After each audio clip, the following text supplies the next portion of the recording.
Hey folks, welcome to another Triple T Thursday. For those just joining us, that's Tools, Tips, and Talk, where we'll discuss info for the knife maker. In today's episode, I'm going to take you guys through my build of a brand new attachment for your 2x72. I was contemplating buying a permanent horizontal grinder with a bunch of different setups on it, different tilting platens, permanently set up so I didn't have to keep switching tooling arms and things like that. And they do make those. I looked at a bunch and they just really missed the mark for me. They were really large footprint, the rests didn't tilt enough, I didn't like them. And I thought, I'll just make my own. And then I went through some processing in my head. I'm like, I'm gonna need wheels, I'm gonna need a chassis, I'm gonna need a motor, a VFD, all of that. And I thought, I have all that in a grinder. Why don't I just make a D-plate for an existing grinder that has all the attachments I need and runs on a regular 2x72. So that's what we're going to build today. We're going to build an attachment, one attachment that it's got varying wheels, 6-inch, 4-inch, 2-inch, a platen, and a small wheel attachment, all made to run horizontal, each with their own tilting rest. This is going to be awesome.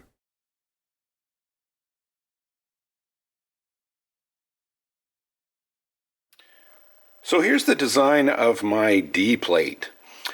So what I did for this is I actually took a D-plate from an Ameribraid, which has either a 4-inch or a 6-inch wheel, an 8-inch platen, and normally has a 2-inch wheel. So I took that as kind of the left side of my design here, and the right side I took from actually a Broadbeck small wheel attachment. Okay, but added it into the side. And this also has the 2-inch wheel, deflector wheel, so that the belt goes around it. And I wanted that feature.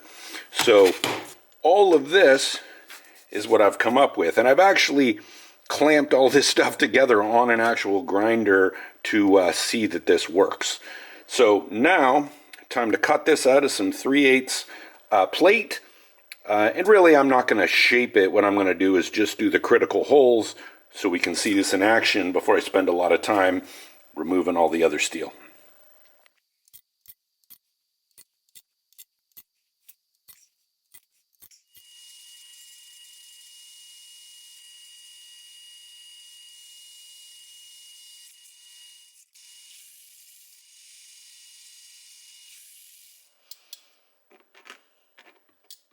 I started by tapping the holes for the wheels, but these ended up not going in perfectly straight and ended up re-drilling these through and using nuts on the other end.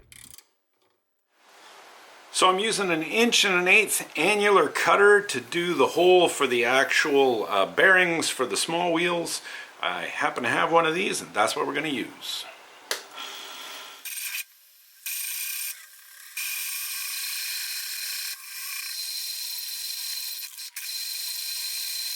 So just catching you up on where I am so far, I made the top plate for the small wheel attachment. I've got the holes drilled. Now I'm just going to go to the grinder and just kind of make a channel here so that they will fit in, and then maybe round these off a little nicer. And then I'll put this together and you'll see how it works.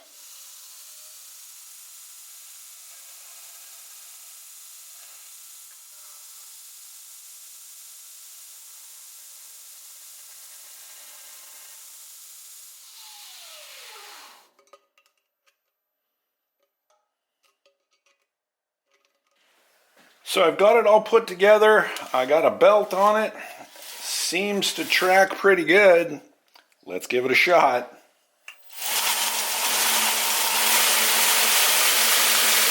Ha-ha! Success!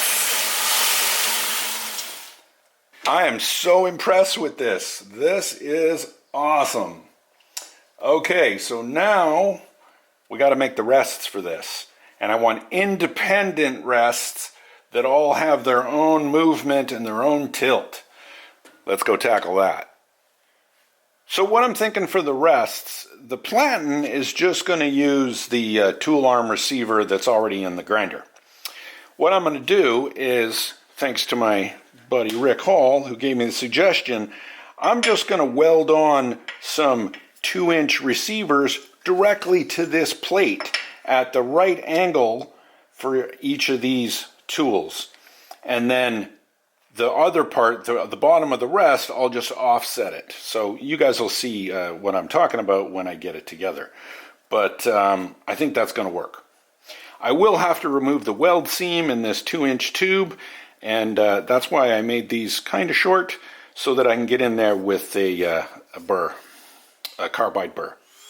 I'm wearing welding gloves here because these carbide burrs kick off little slivers that go into your skin like 1,000 tiny little darts. Here I'm making a bracket to allow the rest to tilt, which is actually a waste of time, and you'll see that I throw these away later. So just a little update on this. I actually added another hole to support a 2-inch wheel here, because I actually do use a 2-inch wheel on occasion, actually for most of the time. So this will now take a 6-inch wheel, a 4-inch, and a 2-inch. I've also welded the tool arm receivers to the bottom of this. The main one will actually just go through here into the main receiver on the grinder, but these two are just attached to this plate. I'll flip it over, so put this so I can prop it up here. So now, just to show you how these work,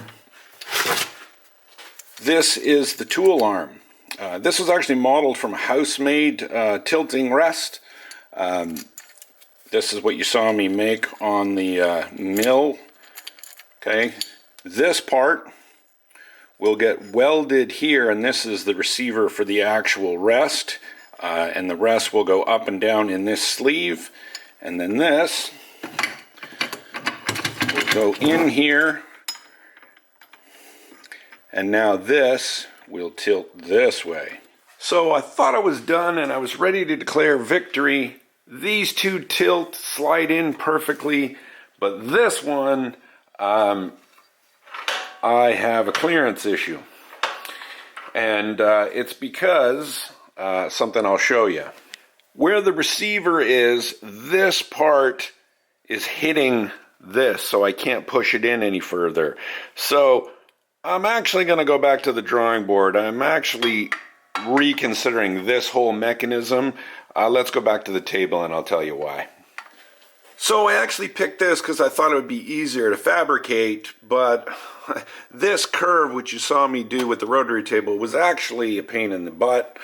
And then this mechanism, it also means that there's two handles, one for the height and one for the tilt, which is kind of a pain. So instead, I'm going to go to the Ameribraid version, which is one handle, a slot, which is much easier to mill, and it's just a piece of angle, and it does both. I should have done this from the start. It's a much better design, so I'm going to switch to this. I couldn't have done this build without one of my sponsors, Ameribraid. If you guys need a grinder, definitely go check out Ameribraid.com. They make the best grinders out there.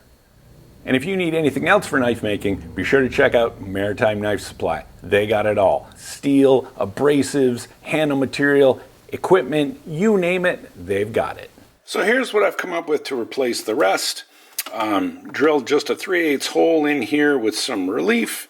This is my angle.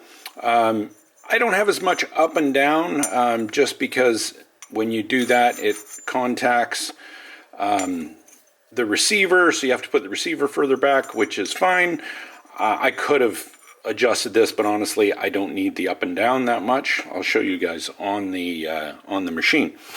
A carriage bolt goes in here, which conveniently slides in here, and then one ratcheting handle, and then the rest will get welded on top of this, so that it will go from a little past 90 all the way down, because the rest is here, to about, 80 degrees. So that's pretty good. Let's see it on the machine. Here is the completed attachment with all of the rests in place. I'll run it for you so you see what it's like.